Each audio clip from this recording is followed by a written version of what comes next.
হাসপাতালে চিকিৎসাধীন BNP chairperson Begum Khaleda জিয়াকে বিদেশে নিতে এয়ার অ্যাম্বুলেন্স প্রস্তুত আছে। তবে খালেদা জিয়ার বিদেশে চিকিৎসা নিতে যাওয়ার বিষয় নির্ভর করছে একান্তই তার শারীরিক অবস্থার উপর। শনিবার বিকেলে এভারকেয়ার হাসপাতালের সামনে তার মেডিকেল বোর্ডের সদস্য ডাক্তার AZM জাহিদ হোসেন একথা জানান। সবুজ মাহমুদের প্রতিবেদন। পারসন ও সাবেক প্রধানমন্ত্রী খালেদা জিয়া চিকিৎসার জন্য কবে বিদেশ যাবেন দিনভর এ নিয়ে নানা গুঞ্জনের মধ্যে বিকেলে সংবাদ সম্মেলনে আসেন ডাক্তার জাহিদ হোসেন। বেগম খালেদা জিয়ার মেডিকেল বোর্ড অত্যন্ত আশাবাদী যে তিনি দ্রুত সুস্থ হয়ে উঠবেন। এর চেয়ে প্রতিকূল অবস্থা থেকেও তিনি সুস্থ হয়ে উঠেছেন, এমনটাই জানিয়েছেন খালেদা জিয়ার ব্যক্তিগত চিকিৎসক জাহিদ হোসেন। সেই এয়ার অ্যাম্বুলেন্সের কারিগরি ত্রুটির কারণে ওটাও যেমন আসতে পারে না, এটা সত্যি কথা। অন্যদিকে মেডিকেলের সদস্যগণ জরুরিভাবে মেডিকেল বোর্ডের সভা করে এবং একসাথে বসে সিদ্ধান্ত নিয়েছিল যে ওই মুহূর্তে ওনার ফ্লাই করার সঠিক হবে না। সেজন্যই আমরা ওনার যে বিদেশ নেওয়ার যে বিষয়টি সেটি কিছুটা বিলম্বিত হচ্ছে। খুব পরিষ্কার করে না বললেও কেন বিদেশ যেতে বিলম্ব হচ্ছে তা তুলে ধরেন ডাক্তার জাহিদ। তিনি জানান, বিদেশে নেয়ার ব্যাপারে প্রস্তুত আছে এয়ার অ্যাম্বুলেন্সও। বিদেশ নেওয়ার জন্য মেডিকেল বোর্ড যথোপযুক্তভাবে তৈরি মনে করবেন, শারীরিকভাবে মনে হবে যে ওনাকে সেফলি ট্রান্সফার করা যাবে। কারণ মনে রাখতে হবে 12 থেকে 14 ঘন্টা যখন আপনি এয়ার ফ্লাই করবেন তখন যে হাই অল্টিটিউডে মানুষের শারীরিক যে পরিবর্তন হয় সেটির সাথে খাপ খাওয়ানো একজন অসুস্থ মানুষের পক্ষে সবসময় সম্ভব হয় না। সামাজিক যোগাযোগ মাধ্যমে গুজব ছড়িয়ে মানুষকে বিভ্রান্ত না করার অনুরোধও করেন ডাক্তার জাহিদ। সবাইকে অনুরোধ করব, দয়া করে দেশনেত্রীর এর প্রতি যদি আপনাদের শ্রদ্ধা এবং ভালোবাসার নিদর্শন স্বরূপ বিনীতভাবে অনুরোধ করব, আপনারা দয়া করে যে শর্ট ফ্যাক্ট এটার বাইরে কেউ গুজব ছড়িয়ে মানুষকে দয়া করে বিভ্রান্ত করবেন না। খালেদা জিয়ার চিকিৎসার সমন্বয়ে পুত্রবধূ ডাক্তার জুবাইদা রহমান অংশ নিচ্ছেন। অন্তর্বর্তী সরকার চিকিৎসার সর্বোচ্চ সহযোগিতা করছেন বলেও জানান বেগম জিয়ার ব্যক্তিগত এই চিকিৎসক। সবুজ মাহমুদ, ৭১, ঢাকা। দর্শক, যেমনটি বলছিলাম, রাজধানীর এভারকেয়ার হাসপাতালে দেশি বিদেশি বিশেষজ্ঞদের সমন্বয়ে গঠিত মেডিকেল বোর্ডের অধীনে খালেদা জিয়ার চিকিৎসা চলছে। এ বিষয়ে সবশেষ খবর জানাতে এভারকেয়ার হাসপাতালের সামনে থেকে আমাদের সাথে যুক্ত হচ্ছেন সহকর্মী সৈকত সাদিক। সৈকত, বিকেলে ডাক্তার জাহিদের ব্রিফিং এর পর বিএনপি চেয়ারপারসনের শারীরিক অবস্থার আর কোনো তথ্য পেয়েছেন কিনা জানাবেন, এবং ডাক্তার জুবাইদা রহমান কি এখনো সেখানে আছেন কিনা জানাবেন, এবং রাতে যে মেডিকেল বোর্ডটি বসার কথা রয়েছে সেটি কখন বসবে জানতে চাই। তো অনেক কিছু শুনলাম যে আমাদের সহকর্মী সবুজ মাহমুদ যে প্রতিবেদনটি বানালেন, এবং বিকেলেই কিন্তু আজকে বিএনপির চেয়ারপারসন বেগম খালেদা জিয়ার যে ব্যক্তিগত চিকিৎসক AZM জাহিদ হোসেন তিনি কিন্তু বিস্তারিত তুলে ধরেছেন। গত কয়েকদিন ধরে যে বিষয়টা ছিল যে বিএনপি নেত্রীকে কবে বিদেশে নেওয়া হচ্ছে, লন্ডনে নেওয়া হচ্ছে, এবং কাতার আমির তাকে যে এয়ার অ্যাম্বুলেন্স দিচ্ছেন সেটা কারিগরি ত্রুটি, এরপর জার্মান থেকে ভাড়া করে নিয়ে আসবে, সব কিছুই কিন্তু আজকে অনেকটা পরিষ্কার করেছেন AZM জাহিদ হোসেন। তিনি বলেছেন যে বিএনপি নেত্রীর শারীরিক অবস্থাটার বিষয়ে তারা বেশ গুরুত্ব দিচ্ছেন, এবং যেহেতু তাকে বেশ কয়েক ঘন্টায় এয়ার অ্যাম্বুলেন্সে করে নেওয়া হবে লন্ডনে, সেই সময়ে যখন বিমানটা আকাশে উঠবে ওই সময়ের যে শারীরিক কন্ডিশনটা একটি সাধারণ মানুষ এবং অসুস্থ মানুষের মধ্যে যে পার্থক্য থাকে সব কিছু বিবেচনা নিয়েই কিন্তু তারা যে মেডিকেল বোর্ডটা রয়েছে যেখানে দেশি বিদেশি চিকিৎসক রয়েছেন সবাই কিন্তু এক বাক্যে সিদ্ধান্ত নিয়েছে যে এই মুহূর্তে এই শারীরিক কন্ডিশনে বিএনপি নেত্রীকে এখন বিদেশে নেওয়ার মতো অবস্থা নেই, এবং তারা এখান থেকে তারা চিকিৎসাটা দিবেন সেই বিষয়ে তারা সার্বক্ষণিক চেষ্টা করে যাচ্ছেন। যে বিষয়টি আরেকটি বিষয় যে বিএনপির চেয়ারপারসনের বিএনপির যে ডাক্তার জুবাইদুর রহমান তিনি যেহেতু বিকেলে এসেছেন, এবং আমরা যে তথ্যটা জেনেছি যে তিনিও এই মেডিকেল বোর্ডে যোগ দিয়েছেন এবং তিনি মেডিকেল বোর্ডের একজন সদস্য, এবং সব কিছু তিনিও মেডিকেল বোর্ডের অন্যান্য যারা সদস্য রয়েছেন অধ্যাপক শাহাবুদ্দিন তালুকদার নেতৃত্বাধীন যে মেডিকেল বোর্ড সেই বোর্ডের তিনিও একজন সদস্য, এবং তিনিও সব কিছু দেখবেন। এবং সব মিলে AZM জাহিদ হোসেন বিকেলে যেসব তথ্য দিয়েছেন যে বিএনপি নেত্রীর সুস্থতা, তার জন্য দোয়া কামনা এবং আরও কি কি ব্যাপার রয়েছে সব কিছু তিনি বলেছেন। শারীরিক পুরো বিষয়টি বলেছেন এবং এরপরে থেকে কিন্তু আমরা সেরকম কোনো তথ্যই পাইনি, যেহেতু তার ব্রিফিংয়ের পরে কিন্তু বিএনপির যেসব নেতাকর্মী বা সমর্থক অনেকে এখানে এসে ভিড় করেন, সেই ভিড়টা কিছুটা কমেছে। তবে যেহেতু নিরাপত্তা ব্যবস্থা বেশ জোরদার রয়েছে, এখনও সেই নিরাপত্তা ব্যবস্থা জোরদার রয়েছে এবং ডাক্তার জুবাইদুর রহমান তিনিও কিন্তু ভিতরে রয়েছেন। সব মিলিয়ে আমরা সবাই কিন্তু এখন অপেক্ষা করছি, যদিও আজকে যেহেতু এজেড জাহিদ হোসেন তিনি একটা ব্রিফ করেছেন এবং আমরা যতটুকু দেখেছি গত কয়েকদিনে একটা ব্রিফের পরে কিন্তু আর সেরকম ব্রিফ করা হয় না, বা যেহেতু তারা তাৎক্ষণিক কোনো সিদ্ধান্ত আসেন না বা তাৎক্ষণিক সেরকম কোনো সিদ্ধান্ত দেন না। সব মিলিয়ে আমরা এখন পর্যন্ত যে বিষয়টা নিয়ে উপরে নির্ভর করছি বা তার যে ব্রিফিং সেই তথ্য অনুযায়ী যে তার চিকিৎসার জন্য যে মেডিকেল বোর্ড তারাই সবকিছু সার্বক্ষণিক দেখাশোনা করছেন এবং পুরো বিষয়টি এখন মেডিকেল বোর্ড ভিতরে রয়েছেন, ডাক্তার জুবাইদুর রহমান রয়েছেন, সবাই পুরো বিষয়টি দেখছেন। তারা কোনো ব্রিফিং করলে আমরা জানতে পারবো। সৈকত সাদিক, অনেক ধন্যবাদ আপনাকে আমাদের সাথে যুক্ত হবার জন্য। দর্শক, বিএনপি চেয়ারপারসন বেগম খালেদা জিয়ার শারীরিক অবস্থার সবশেষ খবর জানাচ্ছিলেন আমাদের সহকর্মী সৈকত সাদিক। বেগম খালেদা জিয়ার গুরুতর অসুস্থতায় কঠিন সময় পার করছে বিএনপি। তারপরও দেশের সংকট কাটাতে নির্বাচন কেন্দ্রিক কাজে মনোযোগ দিচ্ছে দলটি। বিএনপির স্থায়ী কমিটির সদস্য আমির খসরু মাহমুদ চৌধুরী জানালেন, দ্রুতই দেশে ফিরবেন দলের ভারপ্রাপ্ত চেয়ারম্যান তারেক রহমান। তার নেতৃত্বেই আগামী নির্বাচনে অংশ নেওয়ার প্রস্তুতি নিচ্ছে বিএনপি। আরও জানাচ্ছেন মাহিলা ইসলাম। সময়টা 1991। স্বৈরশাসক এরশাদের বিরুদ্ধে দীর্ঘ আন্দোলনের পর সংসদ নির্বাচনে জয়লাভ করে খালেদা জিয়ার নেতৃত্বাধীন বিএনপি। দেশের প্রথম নারী প্রধানমন্ত্রী হিসেবে শপথ নিয়ে শক্ত হাতে দেশ পরিচালনা করেন বেগম খালেদা জিয়া। সকলের সামনে প্রশ্ন, দেশে গণতন্ত্র থাকবে নাকি স্বৈরশাসন চলবে? এরপর আরও 2 বার প্রধানমন্ত্রী হয়েছেন বেগম জিয়া। তবে লড়াইটা ছিল দীর্ঘ। 11-11 প্রেক্ষাপট পরবর্তীতে আওয়ামী লীগ সরকারের পুনরায় ক্ষমতা দখল। এরপর টানা 3 মেয়াদে ফ্যাসিবাদী শাসন আমলের বরাবর গণতন্ত্রের জন্যই রাজপথে ছিলেন বেগম খালেদা জিয়া। এভার কেয়ারে টানা 14 দিন সংকটাপন্ন অবস্থায় দিন পার করছেন বিএনপি চেয়ারপারসন। এই অবস্থায়ও নির্বাচন কাজ কিভাবে এগিয়ে নিচ্ছে বিএনপি? একটা কঠিন সময় আমরা পার করছি মানসিকভাবে, এটা সারা দেশের মানুষই পার করছে। বিএনপি নেতাকর্মীদের হয়তো একটা আরো বেশি ভাবে এটার একটা সংখ্যার মধ্যে তো আছে স্বাভাবিকভাবে। তো তারপরে তো রাজনৈতিক যেটা নির্বাচনের দিকে তো পুরো জাতি যাচ্ছে। গণতন্ত্র পুনর্বহালে আন্দোলন করতে গিয়েই অসুস্থ হয়েছেন বেগম খালেদা জিয়া। তার অবদান স্মরণ করে নির্বাচনের পথে হাঁটুক দেশ, সেই প্রত্যাশা দলটির এই নীতি নির্ধারকের। বেগম খালেদা জিয়া প্রথম ব্যক্তি হবেন যিনি চাইবেন দ্রুত নির্বাচনের মাধ্যমে দেশে গণতান্ত্রিক অর্ডার ফিরিয়ে আনা, মানুষের মালিকানা অধিকার এবং মালিকানা ফিরিয়ে আনা, যার জন্য উনি নিজেও আজকে মৃত্যুর সম্মুখীন। দ্রুত নির্বাচনের মাধ্যমে দেশে গণতান্ত্রিক অর্ডার ফিরে আসুক, এটাই বিএনপি নেতাকর্মীদের কাম্য। আর তারেক রহমান দ্রুতই দেশে ফিরে নির্বাচনে দলকে নেতৃত্ব দেবেন বলেও জানান আমির খসরু।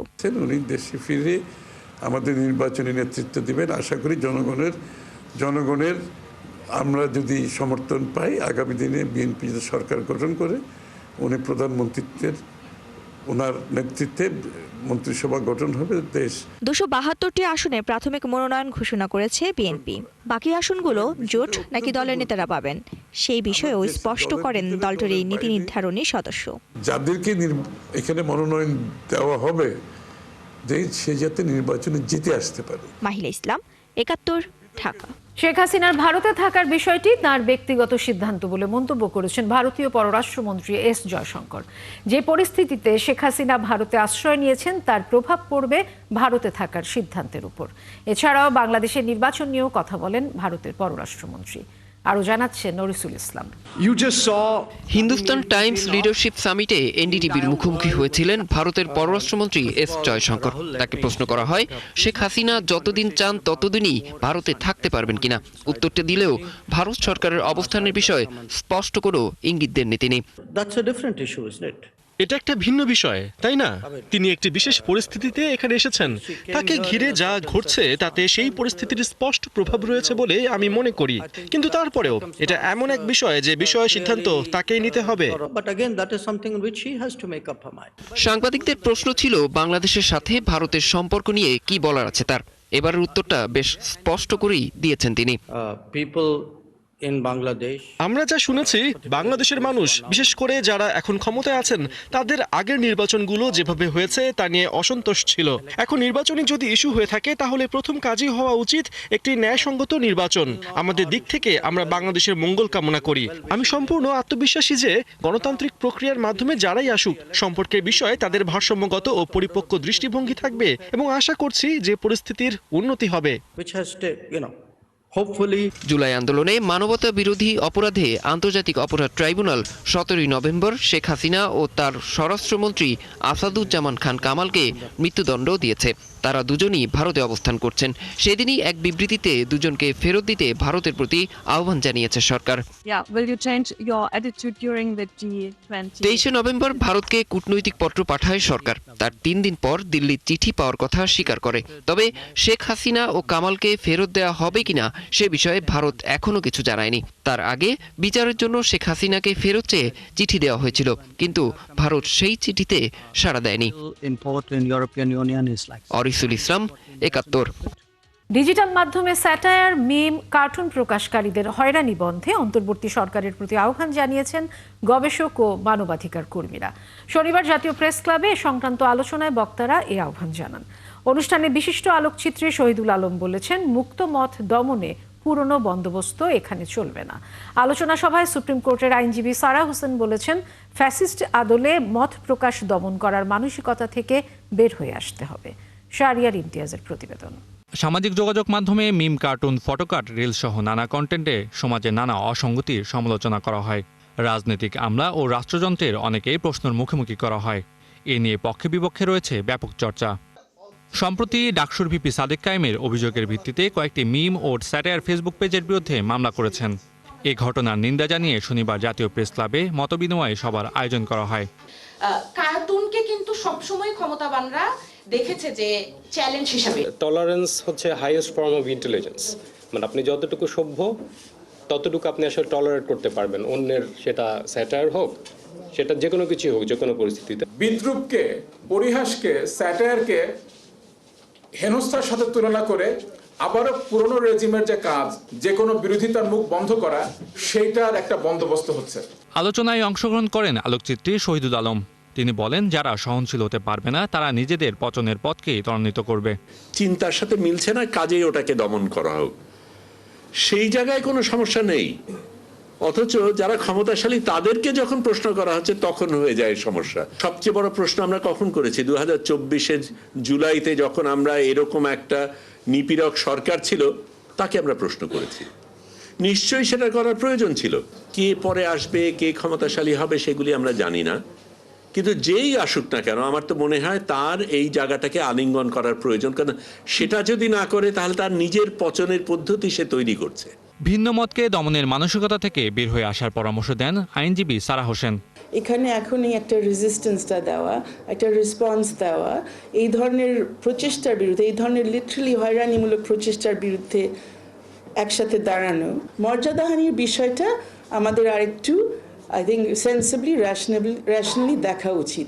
আমার মর্যাদাহানি হলে সেটার আমি রেসপন্স দিব একটা র্যাশনাল ওয়েতে। মুক্তমত প্রকাশকারীদের রক্ষায় সরকারকে আরও তৎপর হওয়ার আহ্বান জানান আলোচকরা। শাহরিয়ার ইমতিয়াজ, ৭১, ঢাকা। বন্যপ্রাণী রক্ষায় সচেতনতা তৈরিতে তরুণরা বড় ভূমিকা রাখছেন বলে মন্তব্য করেছেন পরিবেশ, বন ও জলবায়ু বিষয়ক উপদেষ্টা সৈয়দা রিজওয়ানা হাসান। শনিবার বন্যপ্রাণী, বন ও জীববৈচিত্র্য সংরক্ষণে নিয়োজিত স্বেচ্ছাসেবীদের সাথে মতবিনিময়কালে তিনি কথা বলেন। বনের সাথে অর্থনৈতিক অঞ্চলেরও প্রয়োজন, তাই এই দুয়ের মধ্যে সমন্বয় করার তাগিদ দেন উপদেষ্টা।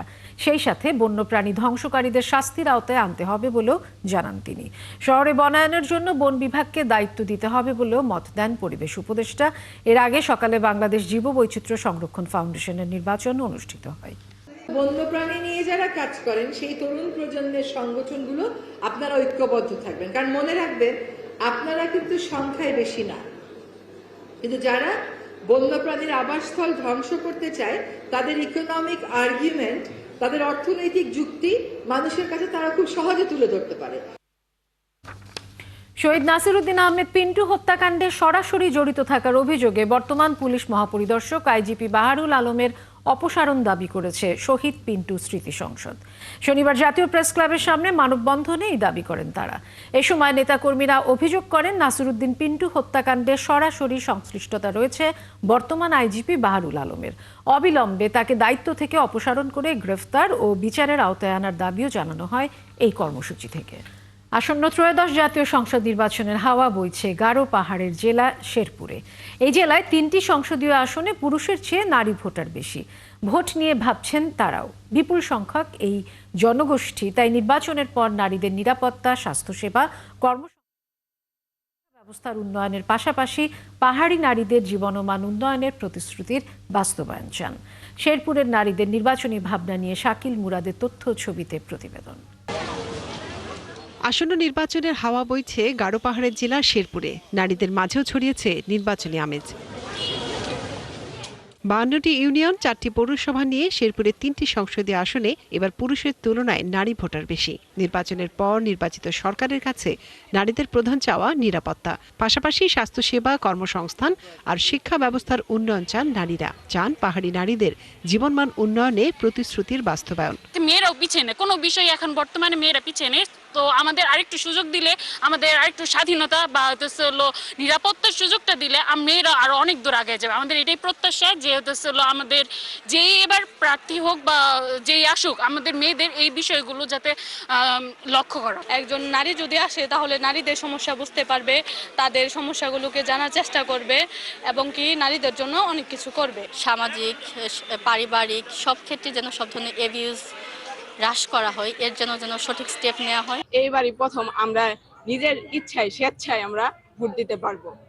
সেক্ষেত্রে আমরা চাবো যে শেরপুরে ভালো কেউ আসুক, যে শেরপুরের উন্নত করবে এবং শেরপুরকে আরো এগিয়ে নিয়ে যাবে। এবারে নির্বাচনে যোগ্য ব্যক্তিকে বেছে নেওয়ার কথা জানান নারী ভোটাররা। এলাকার উন্নয়নের পাশাপাশি নারীদের উন্নয়নে কাজ করবে এমন প্রতিনিধি চান তারা। শেরপুর জেলা একটা অনুন্নত জেলার মধ্যে একটি, যেখানে কোনো মেডিকেল কলেজ নেই, কোনো বিশ্ববিদ্যালয় নেই, হাসপাতাল আছে তাও নোংরা, অপরিচ্ছন্ন। মেয়েদের নিরাপত্তা নিশ্চিত করতে হবে এবং ওদের অধিকারটা, প্রাপ্য যে অধিকারটা, সেটা ওদেরকে বুঝিয়ে দিতে হবে।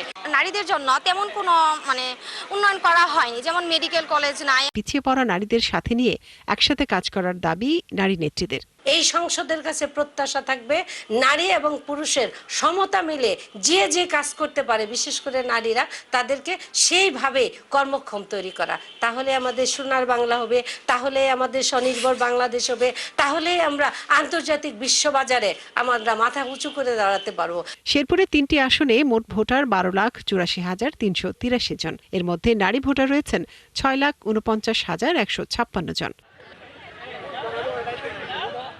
মনিরা কাজরি, 71।